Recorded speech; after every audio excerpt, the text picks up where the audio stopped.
Are you wondering what the options are for buying or selling your home at the same time? Well, that's what we're talking about today. So let's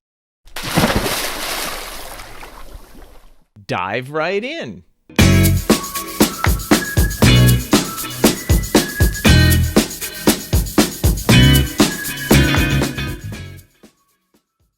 Today is December 3rd, 2020, and my name's Harry Moore. I'm a real estate agent in the Washington, D.C. metro area. I've been helping people buy and sell homes for over 25 years, and today we're going to talk about buying and selling at the same time. This is, for many people, one of the most difficult real estate tightropes to walk. Today I'm going to talk about some of the standard options that have been around for a long time, but stick around to the end for a really interesting new program I just found that makes so much sense and makes it a lot easier to navigate this whole process. So let's get started with number 1, putting your house on the market first and then trying to secure a house once you've got your home under contract. The pluses for this one are, you know how much you'll get from the sale of your home before you buy. The minuses are, lots of moving parts.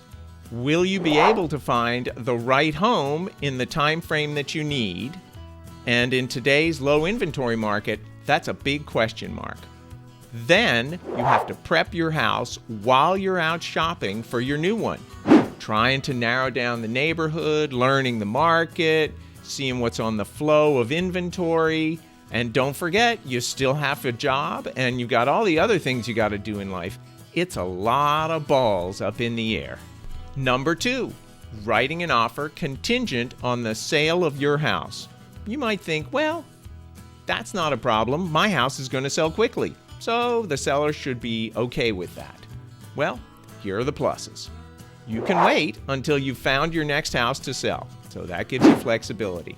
Minuses are, you're asking the seller to share the risk, and if they have other offers to choose from, they might not be interested in doing that. You may have to pay more money for your next house to get the seller to accept that contingency.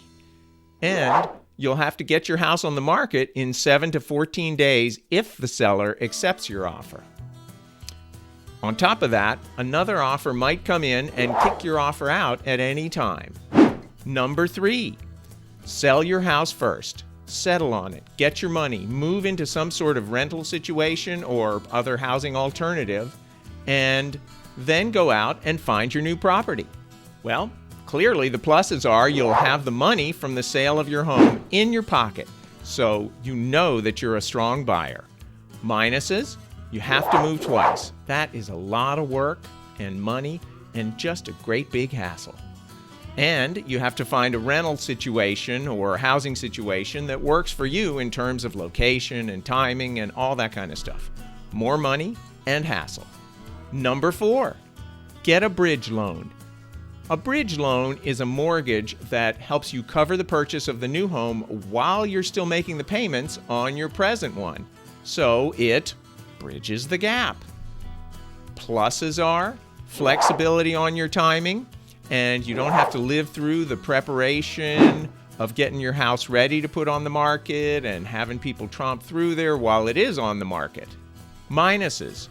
And this is a biggie. You have to qualify for both mortgages. That's a big hurdle for most people.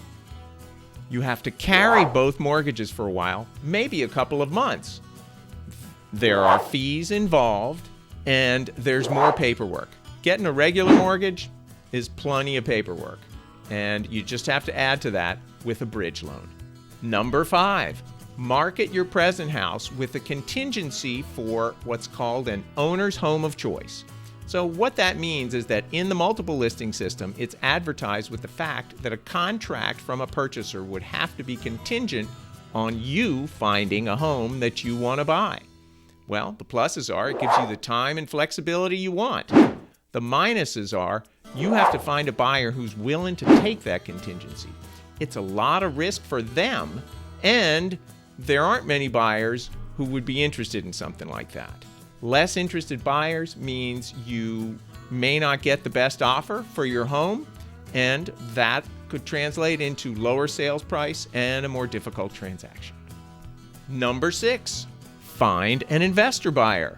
Well, the pluses are you'll have your money for the purchase, and you can arrange with most investors so that you only have to move once. The minuses are you have to sell it for wholesale. Investors are not going to pay retail for a house if they're turning it around. If they're going to do work, fix it up, and then put it back on the market, you're probably looking at 70 to maybe 75% of retail. Youch. Number 7. This is the option I talked about in the beginning. It's called the movability program. You sell your house and then rent it back for up to 12 months or until you find your new home.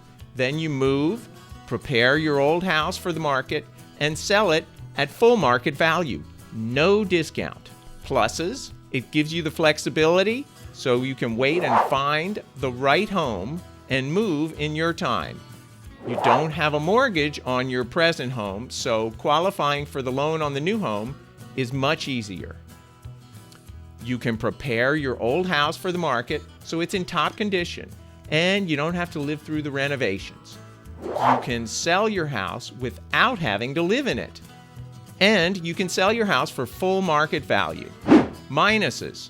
Well, there is a fee that the company charges to do that. It's 2.5% of the sales price. You'll have to pay rent on your old house until you sell it.